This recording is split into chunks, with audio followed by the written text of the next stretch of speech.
कपकपाती ठंड में सुबह के 4 बजे खुले में शौच जाना हमसे नहीं हो सकत। हमरा तन बदन सिकुड़ कर ककड़ी बन जावत है जी। कही दो अम्मा को, ऐसे जाड़े में हम बाहर शौच करने कभी ना जाएंगे। राम राम, अरे का बोल रही है तू? बाहर शौच को ना जावेगी तो और क्या घर में गंध मचावेगी। ये कहानी है गरीब बहू गोरा की। गरीब बिरजू दिसंबर के महीने में गोरा को ब्याह कर घर लाया था। बिरजू के पिता रामेश्वर और माँ शांता सब एक कच्चे घर में रहते थे।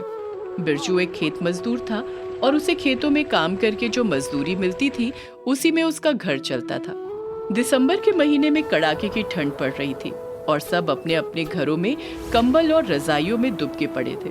सुबह के 4 बजे होंगे जब अचानक किसी ने बिरजू का दरवाजा खटखटाया। उठो जी, बाहर कोई दरवाजा खटखटा रहा है। अरे तुम ही उठकर देख लो कौन है। गोरा ने उठकर दरवाजा खोला तो सामने उसकी सास शांता खड़ी थी।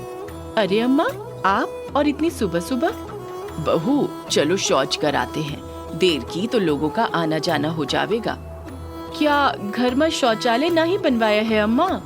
शौचालय बनवाने की बात सुनकर बिरजू हंसने लगता है। शौचालय? हमारे गांव में कोई शौचालय नहीं है, सभी खुले में शौच करने आते हैं, इसलिए जाओ तुम भी अम्मा के साथ जाकर निपट आओ।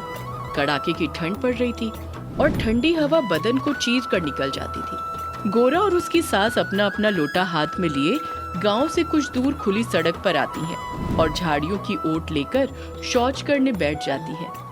हुई राम, ऐसी सर्दी में खुले में शौच करना तो कौनो सजा से कम नहीं लागत। हमारी तो हड्डियां अकड़ी जा रही हैं। गोरा का मन तो नहीं करता था कि वो खून जमा देने वाली ठंड में सुबह के 4 बजे खुले में शौच करने जाए, मगर जाने को मजबूर थी। एक रात सोते सोते अचानक ही उसकी कपकपी बन जाती है। ओह अम्मा, अम्मा मर गई। हमारी तो जान ही निकली जा रही है। गोरा की हुई सुनकर बिरजू की नींद खुलती है तो वो गोरा की हालत देखकर घबरा जाता है और उसका माथा छूकर देखता है। अरे तुम्हें तो बहुत तेज बुखार है गोरा। बहुत सर्दी लग रही है, लगता है हमारे प्राण निकल जाएगा जी। रामेश्वर और शांता गोरा की हालत देखकर चिंता में पड़ जाते हैं। रामेश्वर बिरजू से कहता है, अरे जल्दी से वैद्य जी को बुलाकर ले आ, कहीं देर करते करते बहुत देर ना हो जाए। तेरे बाबूजी ठीक कहते हैं बेटा, जा जल्दी से जाकर वैद्य जी को बुलाकर ले आ। वैद्य जी भागे भागे आते हैं और गोरा की नब्ज देखकर कहते हैं, बहू को ठंड लग गई है, मैं पुड़िया बनाकर देता हूँ, दूध के साथ खिला देना, और सुनो इन्हें ठंड से बचाकर रखना। अगली सुबह जैसे ही शांता दरवाजा खटखटाती है, खुले में शौच जाने की बात सोचकर गोरा की कपकपी बन जाती है। बिरजू उठकर दरवाजा खोलता है। सुनो अम्मा आई है, वो इनके साथ जाकर शौच कराओ। कपकपाती ठंड में सुबह के 4 बजे खुले में शौच को जाना हमसे ना ही हो सकत। हमरा तन बदन सिकुड़ कर ककड़ी बन जावत है जी। कही दो अम्मा को, ऐसे जाड़े में बाहर शौच करने के लिए हम कभी ना जावेंगे। राम राम, अरे ये क्या बोल रही है तू? बाहर शौच करने ना जावेगी तो और क्या घर में गंध मचावेगी तू? अम्मा जरा ठहरो, हम समझाते हैं इसे। बिरजू के कहने पर शांता चुप हो जाती है और बिरजू गोरा को समझाते हुए कहता है, गोरा तुम मुझ गरीब की मजबूरी क्यों नहीं समझती? मेरी कमाई में तो घर की दाल रोटी चलाना ही मुश्किल होता है, फिर हम तेरे लिए शौचालय कहाँ से बनवाएं? शौचालय बनवाने में पैसा कहाँ लगा थे जी? वो तो गोबर और मिट्टी से भी बन सकत है ना। ये सुनकर रामेश्वर हैरत में पड़ जाता है। क्या कहा बहू? क्या गोबर और मिट्टी से भी शौचालय बन सकता है? और नहीं तो का बाबूजी, गोबर मिट्टी और भूसी मिलाकर ईंट बनाई जा सकत है और वो ईंट से हम शौचालय बनाए सकत हैं। ये सुनकर रामेश्वर, बिरजू और शांता सबके चेहरे खिल उठते हैं। वो तीनों गोरा की हाँ में हाँ मिलाते हुए कहते हैं, अगर यही बात है तो बताओ हमें क्या करना होगा बेटी? हाँ बेटी बोलो, हमें तुम्हारी क्या मदद करनी होगी? आप सभी गोबर इकट्ठा करने में मदद कर ही देना, बाकी सब हम खुद ही देख लेंगे बाबूजी। फिर चारों गोरा, बिरजू, शांता और रामेश्वर सप्ताह भर गांव से गोबर इकट्ठा करते हैं। बिरजू खेतों से सूखी भूसी उठाकर लाता है और गोरा तालाब से मिट्टी लाती है। वो गोबर में मिट्टी और भूसी मिलाकर ईंटें बनाने लगती है। उसे ऐसा करते देख कमली और गांव की अन्य औरतें उसकी हंसी उड़ाने लगती हैं। अरे देखो सावित्री, यो बिरजू की बहू पगला गई से, भला गोबर और मिट्टी से भी कभी शौचालय बनते से? खुले में जाने से इसे सर्दी लगती है, बेचारी, इसीलिए अब गोबर की झोपड़ी में बैठकर शौच किया करेगी। उन सबको इस तरह मजाक उड़ाते देख गोरा को बहुत बुरा लगता है, मगर वो उनकी बातों को अनसुना कर अपने काम में जुटी रहती है। सब मिलकर ईंटें तैयार करते हैं। ईंट कई दिनों तक धूप में सुखाते हैं और फिर उनसे दीवार बनाते हैं। लो अम्मा, दीवार तो बन गई है, बस थोड़ा गोबर और मिल जाए तो इन दीवारों पर लेप भी चढ़ाए दूं। गोरा के कहने पर रामेश्वर, बिरजू और शांता गांव से फिर एक बार गोबर इकट्ठा करते हैं और गोबर आ जाने पर गोरा दीवारों की लिपाई कर देती है। सब मिलकर घास फूस की छत बनाते हैं और उस पर भी गोबर और मिट्टी का लेप चढ़ाते हैं। इस तरह गोबर और मिट्टी का एक शानदार देसी शौचालय बनकर तैयार हो जाता है। लो अम्मा, हो ही गया शौचालय तैयार। बहू, तूने तो कमाल ही कर दिखाया बेटी। तेरे हुनर और समझ की तो दाद ही देनी पड़ेगी गौरा बेटी। कमली और सावित्री जब गोरा का गोबर और मिट्टी का शौचालय देखती हैं, तो मारे जलन के उनका कलेजा जल उठता है। गोबर मिट्टी का शौचालय, देखना 2 दिन भी ना चलेगा ये। एक बारिश आई और बना मिट्टी गारा का ढेर। धीरे धीरे गोरा के बनाए गोबर और मिट्टी के शौचालय की चर्चा पूरे गांव में होने लगती है। एक दिन हरिया किसान की पत्नी आशा उससे कहती है, सुनो जी, कड़ाके की ठंड में खुले में शौच जाने में बड़ी तकलीफ होती है और ऊपर से लज्जा भी तो आती है। तो फिर मैं क्या कर सकता हूँ? शौचालय बनवाने के लिए तो बहुत पैसा चाहिए। अजी, कहाँ पैसा चाहिए, उस गोरा बहू जैसा गोबर और मिट्टी का शौचालय बनवा लेते हैं। हरिया को आशा की सलाह बहुत पसंद आती है और तुरंत रामेश्वर के घर जाता है। आओ भाई आओ, कहो कैसे आना हुआ। वो बात यह है कि हम गौरा बहू से मिलना चाहते हैं। अगर वो गोबर और मिट्टी का शौचालय बनाने का हुनर हमें भी सिखा दे तो हमारे घर भी शौचालय बन सकता है। रामेश्वर गोरा को बुलाता है और गोरा आधा घूंघट डाले उन सबके सामने आती है। बेटी गौरा, हम भी शौचालय बनाना चाहते हैं। ये तो बड़ी अच्छी बात है काका। घर में शौचालय होएगा तो महिलाओं को ठंड और शर्मिंदगी ना ही उठानी पड़ेगी। आप लोग गोबर और मिट्टी जमा करो, बाकी का काम हम समझाए देंगे। ये सुनकर हरिया बहुत खुश होता है और फिर उसके साथ साथ गांव के सभी गरीब किसान गोरा की मदद से शौचालय बना लेते हैं। सबके घरों में शौचालय देख कमली और सावित्री को अपनी गलती का एहसास होने लगता है और वो गोरा से कहती हैं, गोरा बहू, हमको माफ कर दो बेटी, हमने तेरे हुनर की कदर ना की। हमने तेरा मजाक उड़ाया और तूने तो गांव की तस्वीरें बदल दी। बहू, अब हमारे ही घर बचे हैं, हमारे भी घर गोबर और मिट्टी शौचालय बन जाए तो हमें भी सर्दी में खुले में शौच जाने से मुक्ति मिल जाए। काकी, चिंता ना ही करो, तुम्हारे घरों में भी शौचालय बन ही जाएगा। ये सुनकर कमली और सावित्री फूली नहीं समाती। गोरा उनके घर भी गोबर और मिट्टी के शौचालय बनवा देती है। इस तरह पूरे गांव की औरतों को ठंड में कांपते हुए खुले में शौच करने से मुक्ति मिल जाती है। गरीब किसान दीनानाथ की बेटी ममता गांव वापस आई थी। पिताजी, मुझे बाथरूम जाना है, घर में कहीं भी बाथरूम नजर नहीं आ रहा है। अरे बेटी, हम ठहरे गरीब किसान, हमारे यहाँ शौचालय कैसे मिली? तो का बिटिया रानी शौच के लिए खेतवा में जाए के पड़ी। ये क्या पापा, मेरे साथ ऐसा नहीं चल पाएगा। हाँ हाँ, काहे नहीं लाडो रानी, अजी सुनत हो ना। अब समझ में आया लड़की को शहर में पढ़ाई के काहे मना करत रहे। अब जाओ, ढूंढो शौचालय, कटवाओ अपन नाक। ममता शौच के लिए खेत जाने को तैयार नहीं होती है। अचानक उसके पेट में जोर से दर्द होने लगता है। वो चुपके से उठकर खेत की तरफ चली जाती है और जगह का अंदाजा न होने के कारण सड़क के किनारे ही शौच के लिए बैठ जाती है। यहाँ चारों तरफ कितना अंधेरा है, कोई नजर नहीं आ रहा है, यहीं आसपास कहीं बैठ जाती हूँ। ममता कच्ची सड़क के किनारे बैठ जाती है। तभी अचानक सड़क से आती हुई कार की हेडलाइट उसके ऊपर पड़ती है। हे भगवान, मुझे कहीं देख तो नहीं लिया होगा। मुझे तो बहुत शर्म आ रही है। नहीं, मुझसे ऐसा नहीं हो पाएगा।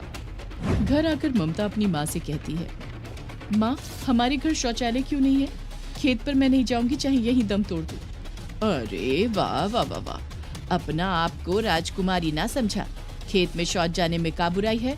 हम लोग बुढ़ाए गए, हमका तो कोनो बुराई नजर ना आई। माँ, तुम समझती क्यों नहीं हो? आज मेरा सहपाठी देवेश भी सामने शौच कर रहा था, उसे देखकर मुझे बहुत शर्म आई। नहीं, अब मैं खेत में नहीं जाऊंगी। अरे तू चाहती क्या है? हमारे लोगन के हुक्का पानी बंद हो जाए। अरे घरवा में शौचालय बनाएंगे तो हमरे घर का खाना केहू ना खाई। अरे हमार बिटिया, चिंता करे की कोई जरूरत नहीं है। हम कल ही तोरे लिए शौचालय ढूंढ लेंगे, समझी? आराम से सोई जा। हाँ हाँ, तुम ही वो लड़किया के सिर पर बैठा लिए हो। हमरे जीते जी एक घरवा में तो शौचालय ना बन पाई। अभी सब लक्षण तोहरे ससुराल में ही चल पाई। हाँ नहीं तब। अगले दिन दीनानाथ खुशी खुशी आता है और ममता को बुलाते हुए कहता है, अरे ओ हमार राजकुमारी, चल जल्दी से तैयार हो जा, तेरे लिए शौचालय ढूंढ लिया हमने। सरपंच जी ने घर में पिछवाड़े में एक शौचालय बनवाया था, तुझे वहीं ले चलते हैं। हाँ हाँ काहे नहीं, अरे सारा गांव खुले में जात है, ई कहवा के राजरानी है। दीनानाथ ममता को लेकर शौचालय पहुंचते हैं और ममता से कहते हैं, बेटी, हम खेतवा की तरफ से आ रहे हैं, तू आराम से खाली होकर घर चली जाना। तुझे देखने कल लड़के वाले आ रहे हैं। तू अपनी आगे की जिंदगी के बारे में सोच। दीनानाथ के जाने के बाद जब ममता शौचालय का दरवाजा खोलने की कोशिश करती है तो दरवाजा जाम हो जाता है। वो घबराकर जोर जोर से चिल्लाने लगती है, अरे कोई बाहर है, ये दरवाजा खोलो, मुझे डर लग रहा है, मैं यहाँ पास नहीं हूँ, कोई प्लीज मुझे बचाओ। पड़ोस के गांव के स्कूल का मास्टर अनुभव अपनी साइकिल से वहां से गुजर रहा था। ममता की आवाज सुनकर वो शौचालय की तरफ गया और उसने जोर लगाकर दरवाजा खोल दिया। दरवाजा खोलते ही डरी हुई ममता उसके गले लग गई। नहीं नहीं, अब डरने की कोई बात नहीं है, सब कुछ ठीक है, तुम बिल्कुल सुरक्षित हो। मैंने तुम्हें पहले इस गांव में कभी देखा नहीं। चलो मैं तुम्हें तुम्हारे घर छोड़ाता हूँ। मुझे क्षमा कर दीजिएगा, अब मैं बहुत डर गई थी, मैं अपने घर चली जाऊंगी। आप गांव के तो नहीं लगते, क्या मैं आपका परिचय जान सकती हूँ? मेरा नाम अनुभव है और मैं पास के गांव में पढ़ाता हूँ। सरकारी अध्यापक हूँ, इसलिए अच्छी खासी तनख्वाह मिल जाती है। और आप? मैं इसी गांव में रहती हूँ। घर में शौचालय न होने के कारण मैं यहाँ पर आई थी, लेकिन दरवाजा जाम हो गया। यानी कि अगर आपसे मिलना हो तो मुझे फिर शौचालय तक आना पड़ेगा। मास्टर की बात सुनकर ममता शर्मा गई। आप बहुत अच्छे हैं, फिर इस जगह से ज्यादा बेहतर जगह मिलने के लिए कौन सी हो सकती है। धीरे धीरे ममता और मास्टर अनुभव शौचालय के पास मुलाकातें करने लगे और जल्दी ही उन्हें एक दूसरे से इश्क हो गया। ममता की गोद में सर रखकर अनुभव कहता है, ममता, मुझे लगता है अब हमें शादी कर लेनी चाहिए। शादी? अनुभव, शादी के लिए मैंने एक शर्त रखी है, मैं उसी लड़के से शादी करूंगी जिसके घर में शौचालय होगा। शौचालय? ये भी भला कोई शर्त है? मैं तुम्हारे लिए ताजमहल बनवा सकता हूँ, शौचालय की क्या बात है? देखो, मुझे सिर्फ एक शौचालय की जरूरत है। घर में शौचालय बनवाना कोई इतना बड़ा काम नहीं है, मुझे तुम्हारी शर्त मंजूर है। नहीं नहीं, ऐसे नहीं, तुम्हारे परिवार के सभी लोगों को साइन करना होगा कि शादी से पहले तुम्हारे घर शौचालय बन जाएगा। ममता से बात करने के बाद अनुभव अपने घर आता है और देखता है कि गांव में काफी हो हल्ला मचा हुआ है। क्या हुआ माँ? ये गांव वाले इतना चिल्ला क्यों रहे हैं? सब कुछ ठीक तो है ना? कहीं गांव में बाघ तो नहीं आ गया? चल हट, तुझे हर समय ठिठोली सूझती है। अरे बाकीराम हलवाई ने अपनी बहू के लिए घर में शौचालय बनवाया है, मुखिया जी ने उसका हुक्का पानी बंद कर दिया। ये क्या बकवास है माँ? अपनी बहू बेटियों को खुले में शौच करने के लिए भेजना क्या अच्छा काम है? हे भगवान, तो क्या घर में शौच करना अच्छा काम है? घर में हमारे मंदिर हैं, हमारा खाना बनत है, हम सब पवित्र काम करते हैं, वही क्या हम शौच भी करेंगे? माँ, अपने घर के शौचालय में शौच करना खुले में शौच करके दुनिया भर की बीमारियां फैलाने से कहीं अच्छा है। मैं कल ही घर में मजदूर बुलाकर शौचालय बनवाने वाला हूँ। हे भगवान, ये क्या बक रहा है तू? मेरे जीते जी इस घर में शौचालय नहीं बन सकता।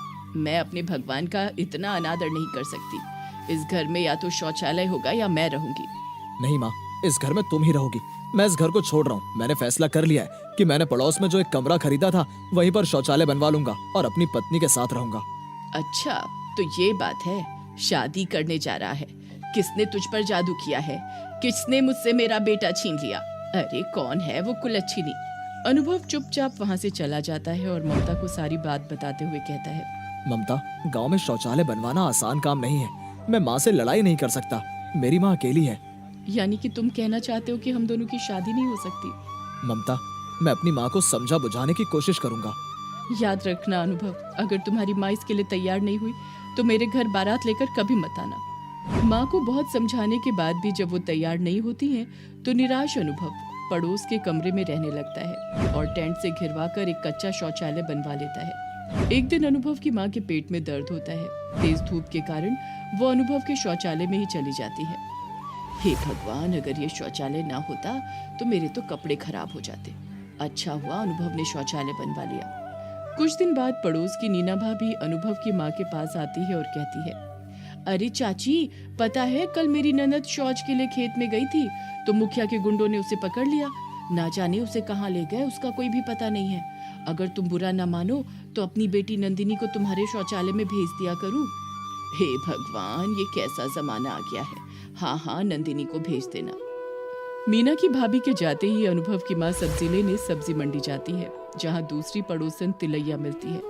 अरे अनुभव की माँ, तुम्हारा बेटा तो देवता है, देवता, जो उसने घर में शौचालय बनवा लिया। हमें तो समझ में ही नहीं आता अपनी बहू बेटी की इज्जत कैसे बचाएं। पता है ना, गांव के गुंडों ने मुखिया जी की बेटी को भी नहीं छोड़ा। शौच के लिए गई थी बेचारी। खेतों में तो चलना भी मुश्किल हो गया है।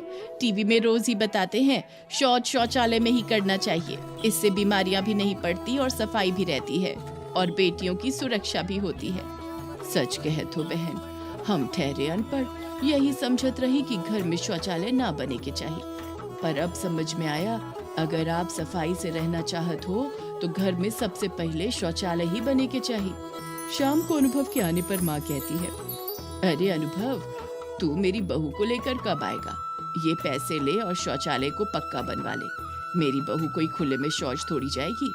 अब शादी में देर मत कर, जल्दी से जल्दी बहू को ले आ। माँ की बात सुनकर अनुभव माँ के गले लग जाता है और माँ के साथ जाकर शादी की तारीख पक्की कर देता है और जल्दी ही ममता खुशी खुशी अनुभव की पत्नी बनकर अनुभव के घर आ जाती है। पंकज अपना बेशर्मी का काम शुरू कर देता है और ये सब पेड़ के पीछे खड़े लोग देख लेते हैं और चप्पल, जूते, डंडा और पत्थर लेकर उसके ठेले पर पहुंच जाते हैं। कुछ लोग उसे जूते की माला पहनाते हुए मारना शुरू कर देते हैं। गांव के बाजार में पंकज के पकोड़े की दुकान थी। पंकज के पकोड़े का धंधा अच्छा खासा चल रहा था। एक रोज सीमा और रीमा पंकज की दुकान की ओर जाते हैं। चल रीमा, जल्दी चल, कहीं आज भी पकोड़े खत्म हो गए तो हमें खाने को नहीं मिलेंगे। मेरे मुंह में तो पानी आ रहा है। पकोड़ों की खुशबू तो यहाँ तक आ रही है। हाँ हाँ, क्या खुशबू है, लगता है आज पकोड़े मिल जाएंगे हमें। सीमा और रीमा पंकज की दुकान पर पहुंच जाती हैं। दुकान पर पहले से ही बहुत भीड़ रहती है। रीमा कहती है, 2 प्लेट गोभी के पकोड़े देना। अरे आलू के भी ले लेना, फिर खत्म हो जाएंगे। भैया 1 प्लेट आलू के भी दे दो। खत्म हो गया है, बस प्याज के बचे हैं। दे दो भाई, प्याज की दे दो 1 प्लेट। रीमा और सीमा पकोड़े खा लेती हैं। आज तो मन खुश हो गया खा के, कल फिर आएंगे। उधर पंकज अपनी दिन भर की कमाई लेकर घर चला जाता है। कैसा रहा आज का बाजार? रोज की तरह अच्छा था, एक भी पकौड़े नहीं बचे। ऐसे ही चलता रहा तो हम जल्द ही अमीर बन जाएंगे।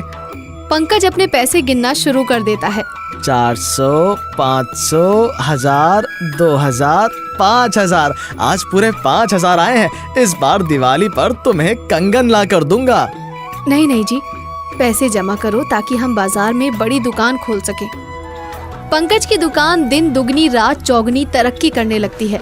तरक्की देखकर पंकज के मन में लालच आ जाता है और एक दिन वो सोचता है, अभी मैं जितना कमाता हूँ, अगर पकौड़े की लागत कम कर दी जाए तो मैं दुगना कमा सकूंगा। पंकज पकौड़े बनाने के लिए सस्ते तेल और लो क्वालिटी का बेसन का इस्तेमाल करने लग जाता है।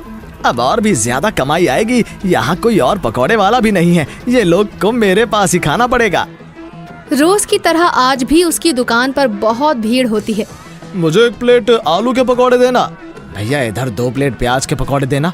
हाँ हाँ, दे रहा हूँ। पंकज की आमदनी बढ़ती ही जा रही थी, जिसके कारण वो लालच और बेशर्मी की हद पार करने को तैयार हो जाता है। किसी को कुछ पता भी नहीं चला मेरे घपले के बारे में। वाह, मजा आ गया। अगले दिन पंकज पकोड़े बनाने की तैयारी करता है। अब रोज रोज एक ही काम करके मन उगता गया है। कुछ अलग करना होगा। हाथ से आलू कौन चुरेगा? पैर भी तो हैं, इससे तो और भी ज्यादा स्वाद आएगा। पंकज अपने पैरों से आलू चुरता है और उसी से आलू के पकोड़े भी बनाता है। ये तो आलू पकौड़ों के लिए हुए, लेकिन बाकी प्याज और गोभी के लिए कुछ करना होगा। ठीक है, बाकी का कल सोचूंगा। पंकज पकोड़े बेचना शुरू करता है। भैया 1 प्लेट आलू के पकौड़े देना। पंकज 1 प्लेट आलू के पकोड़े देता है। भैया आज तो पकौड़े रोज से भी ज्यादा स्वाद हैं। मन तो कर रहा है कि उंगलियां चाट जाऊं। हाँ, आज मैंने एक नया मसाला डाला है, कल से प्याज और गोभी में भी डालूंगा। फिर शाम को घर लौटता है और रजनी को सारी बात बताता है और ये सब मीना सुन लेती है। दिमाग तो खराब नहीं हो गया है तुम्हारा? पैसे देखकर तुम लालची और बेशरम होते जा रहे हो। पता भी है तुम्हें किसी को भनक लग गई ना तो तुम गए काम से। माँ तुम ये सब छोड़ो, पैसे गिनो बस। माँ सही कह रही है जी, आप ये काम क्यों कर रहे हैं? ये काम बहुत गलत है। तुम लोग अपने काम से मतलब रखो, मुझे मत सिखाओ। अगले दिन पंकज फिर पकोड़े के मसालों को पैरों से चूरता है और आलू के पकोड़े बनाता है, फिर गोभी और प्याज के पकोड़े बनाता है और अपनी जांग से दबाकर उन्हें तलता है। आज तो मन ही खुश हो गया है, रोज इसे ही डिफरेंट करूंगा। नीले गगन के तले धरती क्या प्यार पले, पकौड़े लाजवाब और तीखे, एक बार खाओ और बार बार आओ। पंकज की दुकान में रोज की तरह भीड़ हो जाती है और लोग पकोड़े खाकर तारीफ के पुल बांधने लग जाते हैं। वाह रे पकौड़े वाह, ये पिज्जा, चाउमीन और बर्गर क्या करेगा इन पकौड़ों के आगे। पंकज अपनी बेशर्मी से बाज नहीं आता और रोज मीना के मना करने पर भी वो वही सब करता है। एक रोज वो रोज की तरह यही बेशर्मी और लालच का काम कर रहा होता है और तब सीमा ये सब देख लेती है। ये तो पकोड़े वाला पंकज लग रहा है। छी छी छी, क्या गंदे काम कर रहा है ये। अरे रीमा देख, अरे ये तो पकोड़े वाला पंकज है। मुझे तो उल्टियां आ रही हैं ये देखकर। ये पैरों से मसाले बनाता है और जांघों में दबाता है। मुझे लग रहा है मेरी अंतड़ियां बाहर आ जाएंगी। इस घिनौने आदमी की करतूत सबके सामने आनी चाहिए। सीमा और रीमा पंकज के पास जाकर चिल्लाने लगती हैं। बेशरम आदमी, लोगों की सेहत से खेलते हुए तुम्हें जरा भी शर्म नहीं आती? ये क्या बोल रही हैं आप? ज्यादा सीधे मत बनो, मैंने खुद तुम्हें ये गंदा काम करते हुए देखा है। नहीं नहीं बहन जी, आप लोगों को कोई गलत फहमी हुई है, मैं ऐसा काम नहीं कर सकता हूँ। मुझे गरीब को आप लोग बदनाम करने में लगे हैं, मैंने कुछ गलत नहीं किया है। सीमा और रीमा वहाँ से चली जाती हैं। उधर पंकज अपने आंसू पोंछकर खुश हो जाता है। तुम लोग मेरा कुछ नहीं बिगाड़ सकती हो, मैंने बहुत लोगों को पानी पिलाया है। बच्चों तुम मेरा कुछ नहीं बिगाड़ पाओगे। उधर रीमा और सीमा एक दूसरे से कहती हैं, ये मगरमच्छ के आंसू, खुद को क्या समझता है ये आदमी। इसे मैं सबक सिखाकर रहूंगी, इसे तो मैं सबक सिखाकर ही रहूंगी। अगले दिन सीमा और रीमा कुछ लोगों को अपने साथ सुबह सुबह ले जाती हैं और सभी दूर पेड़ के नीचे छुपकर पंकज की करतूतों को देखने लगते हैं। उधर पंकज कहता है, मुझे कौन ही देखेगा ये सब करते हुए, बड़ी आई है मेरा पर्दाफाश करने। पंकज अपना बेशर्मी का काम शुरू कर देता है और ये सब पेड़ के पीछे खड़े लोग देख लेते हैं और चप्पल, जूते, डंडा और पत्थर लेकर उसके ठेले पर पहुंच जाते हैं। पंकज इतनी भीड़ और सबके हाथों में कुछ न कुछ देखकर डर जाता है। कुछ लोग उसे खींचते हुए उसके ठेले से बाहर निकालते हैं और कहते हैं, बेशरम आदमी, तुझे शर्म नहीं आई ऐसा करते हुए? लेकिन मैंने ऐसा किया क्या है? कुछ लोग उसे जूते की माला पहनाते हुए मारना शुरू कर देते हैं। उसे इतना मारते हैं कि वो अधमरा हो जाता है और जमीन पर गिर जाता है। इसे तो जान से मार देना चाहिए। इतने में मीना वहाँ भागती हुई आती है और पंकज को घेर कर खड़ी हो जाती है और हाथ जोड़ कर कहती है, अरे मेरे बेटे को छोड़ दो, चाहे तो मेरी जान ले लो, अब मेरे बेटे को मत मारो। अब से ये ऐसी गलती कभी नहीं करेगा। एक महाचल फैलाकर अपने बच्चे की जिंदगी की भीख मांग रही है। छोड़ दो भाई लोग, छोड़ दो इन्हें। ठीक है, तुम कह रही हो तो छोड़ देते हैं, लेकिन इसे लेकर इस गांव से चली जाओ और कभी हमने इसे ये हरकत करते देख लिया तो जान से मार देंगे इसे। मीना अपने बेटे को जैसे तैसे घर लेकर जाती है और कहती है, मैंने तुझे बहुत समझाया था, लेकिन तूने मेरी एक ना सुनी।